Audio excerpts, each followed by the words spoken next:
کا عنوان ہے اللہ کے پیارے نبی جناب محمد رسول اللہ صلی اللہ تعالی علیہ وسلم جب دین کا کام آپ کر رہے تھے اس وقت کچھ منافقوں نے دین پر چڑھائی کی. آپ صلی اللہ تعالی علیہ اللہ کے رسول نے اعلان فرمایا تو ان کے دیوانے مچل اٹھے اور لائن لگ گئی, سرکار کی بارگاہ میں آتے چلے گئے, سرکار کی بارگاہ میں اپنی رجسٹری کرانے کے لیے چلے گئے. مگر آج میں آپ کو بتا دینا چاہتا ہوں, آج میں اگر آپ سے کہوں کہ مسجد میں آؤ دین کا کام ہو رہا ہے, میں آپ سے معدبانہ عرض کروں آؤ دین کی محفل میں آؤ, آؤ صدر صاحب نے کوئی خصوصی میٹنگ رکھی ہے, آپ کو کوئی بات بتائیں گے تو آپ کترائیں گے, پتہ نہیں کون سا سمجھ کریں, پتہ نہیں کیا بات پوچھیں گے. ہمارا کام تھوڑی نا, بڑوں کا کام ہے, یہ دین کا کام ہے. اس میں دین میں حصہ لینے کے لیے بڑوں کو بھی آنا چاہیے, چھوٹوں کو بھی آنا چاہیے. تو سرکار نے اعلان فرمایا, سب جمع ہو گئے. مگر آج کی قوم کا عالم یہ ہے کہ ہم اگر کہیں کہ آؤ مسجد میں آؤ دین کے کام میں حصہ لینے کے لیے آؤ تو ہم دور دور تک سفا ہو جائیں گے. ایک بادشاہ نے اپنی قوم کی آزمائش کی, بتا دوں آپ کو ایک چھوٹا غلطی کو میرے سرکار نے اپنی قوم کی آزمائش کی. کچہری میں بادشاہ جب حاضر ہوا تو تمام سے چاہنے والوں سے پوچھا, اے میرے چاہنے والوں مجھے تم چاہتے بھی ہو یا نہیں, یا ایسے واہ واہ کرتے ہو, خامخواہ واہ واہ کرتے ہو. تو تمام پبلک نے ہاتھ کھڑے کیے اور کہا صاحب بادشاہ سلامت, آپ جب چاہیں ہمیں آزما لو, آپ جب چاہیں ہمیں چیک کرو, ہم آپ پر جان فدا کرتے ہیں, ہم آپ کے حکم پہ چلتے ہیں.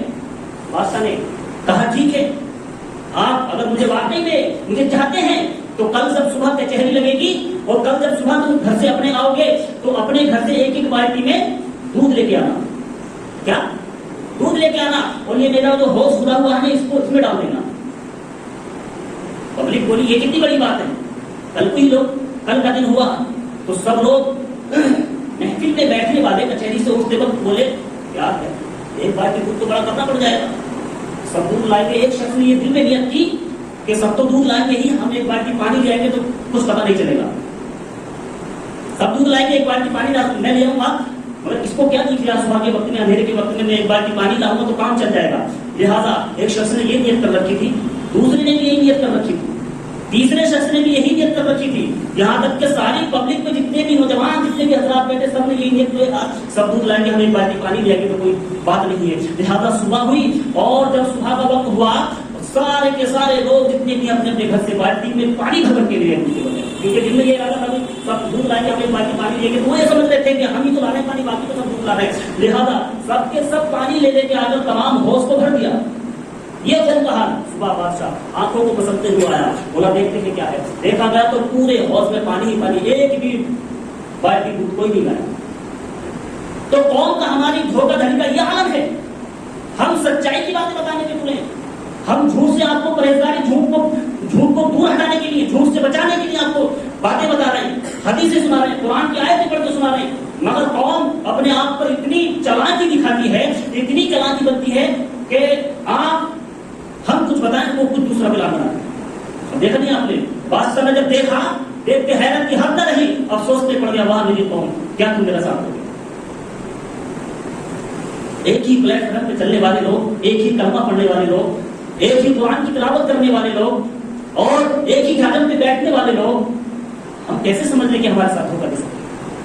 تو میں عرض یہ کر رہا تھا, سرکار تو جہاں پیارے نبی نے اعلان فرمایا تمام لوگ حاضر ہو گئے, مگر یاد رکھو اے نوجوانوں, جب کبھی وقت آ جائے اسلام کی خاطر جان دینے کا تو لبیک کہہ دیا کرو. کبھی کبھی اسلام کی خاطر اگر کوئی بلائے تو آپ جو ہے دوڑ کے چلا جایا کرو. کبھی کبھی آپ مسجدوں میں جو ہے اسلام کی میٹنگ ہو یا کوئی کام پڑے, چراغ کو جلانے کے لیے آپ آ جایا کرو. جب یہاں یہ چراغ جلاؤ گے, روشنی یہاں ہوگی, روشنی یہاں سے پھر قیامت کے دن تک ہے. پیارے نبی نے ایک بات بیان میں آپ کو بتا دوں, آپ آج نوجوان کی ہیں, بوڑھے کی ہیں, بزرگ کی ہیں, کوئی کسی کو اعتراض تو نہیں ہے, کسی کو کوئی پرہیزگاری تو نہیں ہے, آپ سب خیریت سے تو ہے نا, آپ کے دلوں میں نبی کی محبت ہے نا, آپ نبی والے ہیں, خدا والے ہیں, اللہ والے ہیں. مگر آج ہم اللہ والے کیسے ہیں, وہ اللہ والے دیکھیے. جب پیارے نبی نے ارشاد فرمایا کہ جنگ جہاد کا وقت ہے, یہ منافق ہم پہ چڑھائی کر رہے ہیں, آپ لوگ آئیے, سب لوگ جمع ہو گئے. مگر کوئی ایسا بھی ہو سکتا ہے کہ جس کی نئی شادی ہو اور اس کی سہاگ رات ہو اور یہ آواز سن کر اپنی بیوی کو چھوڑ کر جہاد میں چلا جائے, ایسا کوئی ہو سکتا ہے؟ آج کے دور میں ایسا تو مجھے نہیں لگتا کہ ہو سکتا ہے. مگر پیارے آقا کا یہ اعلان سننے کے بعد ایک صحابہ ہیں جن کا نام ہے حنظلہ, آپ سنتے رہتے ہیں, آپ نے سنا ہوگا یہ واقعہ. حضرت حنظلہ ہے, جب پیارے نبی نبی نے اعلان فرمایا. اعلان فرمانے کے بعد اس نوجوان کے کانوں میں آواز آئی کہ میرے پیارے آقا اعلان فرما رہے ہیں کہ حاضری دی جائے, اور جب جہاد کا وقت ہے اس میں حاضری دی جائے. تو اس نے اپنی جوانی پر ترس نہیں کھایا, بلکہ جب اس کی شادی ہوئی تھی اپنی پیاری بیوی سے سامنے کھڑے ہو کر کہتا ہے کہ میرے آقا مجھے آواز دے رہے ہیں, سبحان اللہ. اب ادھر عشق ہے, ادھر نہیں دلہن ہے. بتائیے ایسا موقع اگر ہمارے ساتھ آئے تو ہم کبھی نہیں جا سکتے, مگر یہ عشق ہے جو آواز دے رہا ہے. پیارے نبی کے اعلان کو سن کر اس نے نئی نویلی دلہن سے کہا, اے میری بیوی میرا انتظار کرنا, پہلے میں اپنے پیارے آقا کے حکم کی تعمیل کروں. اب ایسی دلہن کوئی جانے دے گی اپنے شوہر کو؟ نہیں جانے دے گی. نہیں, آج کی دنیا کے آج کے دور کے اندر تو کوئی دلہن اپنے شوہر کو جان قربان کرنے کے لیے نہیں جانے دے گی. لہذا یہ شوہر جو ہے اپنی بیوی سے اجازت لیتا ہے, جب اپنے کمرے سے نکلتا ہے بیوی نے شوہر کا دامن پکڑ لیا ہے, کہا ہے میرے شوہر کب تک کی جنگ چلے گی, آپ واپس تو آؤ گے نا؟ تو کہا انشاءاللہ اے میری بیوی صبر کرنا, میرے آقا کا حکم ہے, میں ضرور انشاءاللہ واپس. یہ نوجوان دین کی خاطر جذبہ دیکھیے, محبت دیکھیے, دین کی خاطر کس طرح سے قربانی دینے جا رہا ہے. اور حالانکہ کوئی اور بھی شہید ہو سکتا ہے, مگر یہ نوجوان حضرت حنظلہ جو ہے جنگ جہاد میں پہنچتا ہے سرکار کی بارگاہ میں. سرکار نے یہ بھی پوچھا ہے حنظلہ تمہاری تو نئی شادی ہوئی, آپ نہ کیا؟ مگر نہیں, سرکار آپ کا حکم اور ہم ٹالے, یہ کبھی نہیں ہو سکتا. لہذا مختصر میں بتا دینا یہ چاہتا ہوں, اس جنگ کے اندر وہ نوجوان لڑتے ہوئے شہید ہو گئے. اللہ بس سے بولے سبحان اللہ, شہید ہو گیا.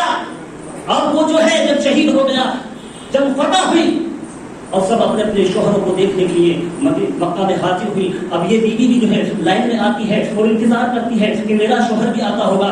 جس سے برداشت نہ ہوئی, سرکار کی بارگاہ میں پہنچی, کہا ہے میرے پیارے آقا میرے شوہر حنظلہ کہاں ہے؟ اللہ اکبر کبیرہ. پتہ لگایا گیا تو حنظلہ جو ہے نہیں مل پائے, سب جگہ ڈھونڈا گیا, حنظلہ نہیں ملے. پیارے آقا نے آسمان کی طرف دیکھا اور دیکھنے کے بعد کیا دیکھتے ہیں کہ حنظلہ کو فرشتے غسل کر رہے ہیں. سبحان اللہ, حنظلہ کو فرشتے غسل دے رہے ہیں. اس بیوی سے کہا ہے بیوی تمہارے شوہر شہید ہو گئے ہیں, وہ دیکھو حنظلہ کو فرشتے غسل دے رہے ہیں. عزیزان ملت اسلامیہ, یہ تھا محبت کا جذبہ, یہ تھا پیارے نبی کے عشق کا جذبہ, یہ تھا جان قربان کرنے کا جذبہ. آج ہم جانوں کو چراتے ہیں, آج ہم جان چھڑاتے ہیں کہ ہم کسی طرح سے بچ جائیں, کسی طرح سے ہم ہٹ جائیں.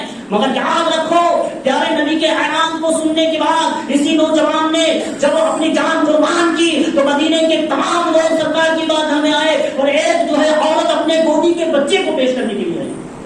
چھوٹا سا بچہ, گودی کا یہ بیان بتا کر تقریب کو ختم کرتا ہوں. چھوٹے سے بچے کو لے کر سرکار کی بارگاہ میں آئی. یہ دیکھیے سرکار کا اختیار بھی دیکھیے, سرکار کی محبت بھی دیکھیے, اور قربان ہونے کا جذبہ بھی دیکھیے. سرکار کو پیش کیا گودی کا بچہ. سرکار نے ارشاد فرمایا ہے عورت بچہ لانے کی ضرورت کیا ہے, بچوں کی قربانی نہیں ہوتی ہے, یہ بچہ جنگ میں نہیں جا سکتا. اب یہ عورت ہے, عورت بولی نہیں, جب قیامت کبھی ہوگا سب کے بیٹے شہید ہوئے ہوں گے, سب کے نام لیے جائیں گے, اور میرا کوئی بیٹا شہید نہیں ہوگا, تو میں کس طرح سے اپنے خدا کو دکھاؤں گی. اے سرکار میرے بچے کو قبول فرمائیے, اس بچے کو جنگ میں شہید کر دیجیے, مجھے پرواہ نہیں. اللہ اکبر. کوئی اپنی گودی کا بچہ گلا کٹوانے کے لیے کہیں پیش کرے گا؟ سرکار مصطفیٰ کی بارگاہ میں اس بچے کو ڈال دیا جاتا ہے. بلال نے کہا سرکار یہ عورت جا نہیں رہی ہے, مطلب کیا ہے؟ سرکار ارشاد فرماتے ہیں بلال اس عورت کو یہ بچہ دے دو. بلال اس کی قربانی کو قبول کر دیا جائے گا, جاؤ بچہ دے دو. اس عورت کو بلایا گیا. بلانے کے بعد میں میرے آقا مون کے عالم میں آئے, اور اپنے مون کے عالم میں آنے کے بعد سرکار نے ارشاد فرمایا ہے عورت تم یہ چاہتی ہو نا کہ تمہارے بچے کی قربانی ہو جائے؟ سبحان اللہ, تم یہی چاہتی ہو نا کہ تمہارے بچے کی قربانی ہو جائے؟ کہا ہاں میرے بچے کی قربانی ہو جائے, ہم یہی چاہتے ہیں. کہا لو یہ تمہارا بچہ ہے, لو تمہاری قربانی قبول ہو گئی. سبحان اللہ, اپنی گودی میں لیا اور لے کر اس کو واپس کر دیا, لو تمہاری قربانی قبول ہو گئی. اب عورت اڑی ہوئی ہے, عورت بولی سرکار قربانی قبول کیسے؟ اس کی گردن تو کٹی نہیں, اس کی انگلی تو کٹی نہیں ہے, کہیں سے خون کا قطرہ نہیں نکلا ہے, اس کی قربانی قبول کیسے ہو گئی؟ میرے پیارے آقا ارشاد فرماتے ہیں اے عورت جاؤ اپنے بچے کو پالن کرنا, اس کی پرورش کرنا, تمہاری قربانی قبول ہو گئی ہے. اب عورت کہتی ہے سرکار کیسے قربانی قبول ہو گئی, کیسے مان لو؟ تو پیارے آقا ارشاد فرماتے ہیں اے عورت جاؤ اپنے بچے کو پالو, یہ ہمارا اختیار ہے, یہ ہمارا پیار ہے, یہ ہمارا اختیار ہے, تمہاری قربانی قبول ہو گئی. عزیزان ملت اسلامیہ, یہ میرے نبی کا اعجاز مقدم ہے. اللہ نے پیارے نبی کو غیب کی باتیں بتانے والا بنا کر بھیجا. ان کے اختیار میں ہے. آقا نے ارشاد فرمایا گاؤ قربانی قبول ہو گئی. تو یہ جذبہ میں آپ کے سامنے رکھ دینا چاہتا تھا. میں نے یہ اپنی بات رکھی اور قرآن و حدیث کی روشنی میں رکھی. اللہ رب العزت سے میں دعا کرتا ہوں کہ آپ سیدھے سچے راستے پہ چلیں گے اور انشاءاللہ پنجگانہ نماز بھی ادا کریں گے. میں نے جو بھی اس تقریر کے دوران کہا کوئی لفظ کھانے کو ہوتا ہے اگر ہو گئی ہو, اللہ رب العزت اپنے محبوب کے صدقے معاف عطا فرمائے. وما علینا الا البلاغ وما توفیقی الا باللہ. السلام علیکم.